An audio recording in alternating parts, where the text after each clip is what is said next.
ಆತ್ಮೀಯ ಸ್ಪರ್ಧಾ ಮಿತ್ರರೇ, ನಾನು ನಿಮ್ಮ ಮಾರೇಗೌಡ ಸರ್, ಎಕ್ಸಲೆಂಟ್ ಇತಿಹಾಸ ಪುಸ್ತಕದ ಅಥರ್.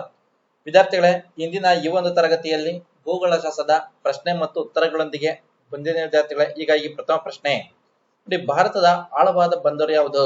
ಸರಿಯಾದ ಉತ್ತರ ಗಂಗಾವರಂ ಬಂದರು, ಆಂಧ್ರ ಪ್ರದೇಶ ಗಂಗಾವರಂ ಬಂದರು. ಎರಡನೇ ಪ್ರಶ್ನೆ, ಡೈಮಂಡ್ ಹಾರ್ಬರ್ ಎಂದು ಯಾವ ಬಂದರನ್ನು ಕರೆಯುವರು? ಸರಿಯಾದ ಉತ್ತರ ಕಲ್ಕತ್ತಾ ಬಂದರು ಕರೆಯುವರು. ಮೂರನೇ ಪ್ರಶ್ನೆ, ಭಾರತದ ಹೈಟೆಕ್ ಬಂದರು ಯಾವುದು? ಸರಿಯಾದ ಉತ್ತರ ನವಶೇವ ಬಂದರಾಗಿರುವಂತದ್ದು.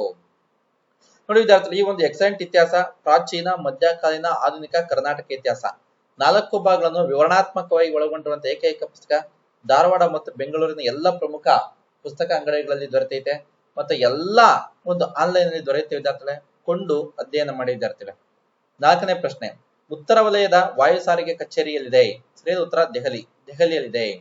5ನೇ ಪ್ರಶ್ನೆ, ದೇಶದಲ್ಲಿ ಸಂಪೂರ್ಣವಾಗಿ ಸೌರ ವಿದ್ಯುತ್ ಬಳಕೆ ಮಾಡುತ್ತಿರುವ ವಿಮಾನ ನಿಲ್ದಾಣ ಯಾವುದು? ಸರಿಯಾದ ಉತ್ತರ ಕೊಚ್ಚಿ ವಿಮಾನ ನಿಲ್ದಾಣ ಸೌರ ವಿದ್ಯುತ್ ಅನ್ನು ಬಳಕೆ ಮಾಡುತ್ತಿದೆ. 6ನೇ ಪ್ರಶ್ನೆ, ಭಾರತದ ದೊಡ್ಡ ಬಂದರು ಯಾವುದು?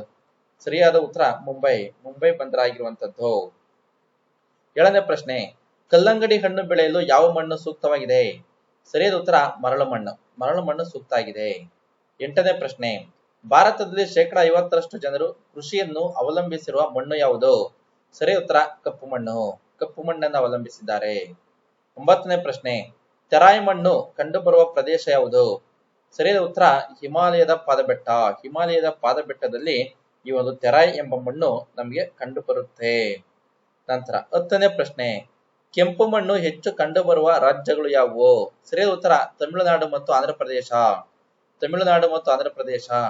11ನೇ ಪ್ರಶ್ನೆ, ಕರ್ನಾಟಕ ಮತ್ತು ಕೇರಳ ಕರಾವಳಿಯಲ್ಲಿ ಕಂಡುಬರುವ ಮಣ್ಣು ಯಾವುದು? ಸರಿಯಾದ ಉತ್ತರ ಜಂಬಿಟ್ಟಿಗೆ ಮಣ್ಣು. 12ನೇ ಪ್ರಶ್ನೆ, ಕೆಂಪು ಮಣ್ಣಿಗೆ ಕೆಂಪು ಬಣ್ಣ ಬರಲು ಕಾರಣವೇನು? ಸರಿಯಾದ ಉತ್ತರ ಹೆಚ್ಚು ಕಬ್ಬಿಣಾಂಶ ಇರುವುದರಿಂದ ಅದು ಕೆಂಪು ಬಂದಿದೆ.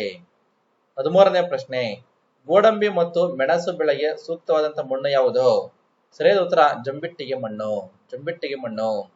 14ನೇ ಪ್ರಶ್ನೆ, ಸರೋವರಗಳಲ್ಲಿ ಅತಿ ದೊಡ್ಡ ದ್ವೀಪ ಯಾವುದು? ಸರಿಯಾದ ಉತ್ತರ ಮಾನಿ ಟೌಲಿನಾ ಕೆನಡಾದಲ್ಲಿದೆ. 15ನೇ ಪ್ರಶ್ನೆ, ಜಗತ್ತಿನ ಅತಿ ಚಿಕ್ಕ ದ್ವೀಪ ಯಾವುದು? ಸರಿಯಾದ ಉತ್ತರ ಇಥಿಯೋಪಿಯಾ ದ್ವೀಪ.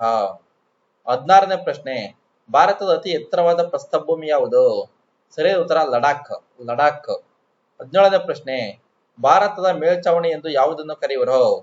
ಸರಿಯಾದ ಉತ್ತರ ಲಡಾಖ್. 18ನೇ ಪ್ರಶ್ನೆ, ಭಾರತದ ಚಿಕ್ಕ ಕೇಂದ್ರಾಡಳಿತ ಪ್ರದೇಶ ಯಾವುದು? ಸರಿಯಾದ ಉತ್ತರ ಲಕ್ಷದ್ವೀಪ. ಹೀಗೆ ವಿದ್ಯಾರ್ಥಿಗಳೇ, ಮತ್ತೆ ಮುಂದಿನ ತರಗತಿಯಲ್ಲಿ ಭೇಟಿಯಾಗೋಣ. ಶೇರ್ ಮಾಡಿ, ಲೈಕ್ ಮಾಡಿ, ಸಬ್ಸ್ಕ್ರೈಬ್ ಮಾಡಿ ಅಂತ ಹೇಳ್ತಾ ತರಗತಿಯನ್ನ ಮುಕ್ತಾಯ ಮಾಡ್ತೀನಿ. Thank you.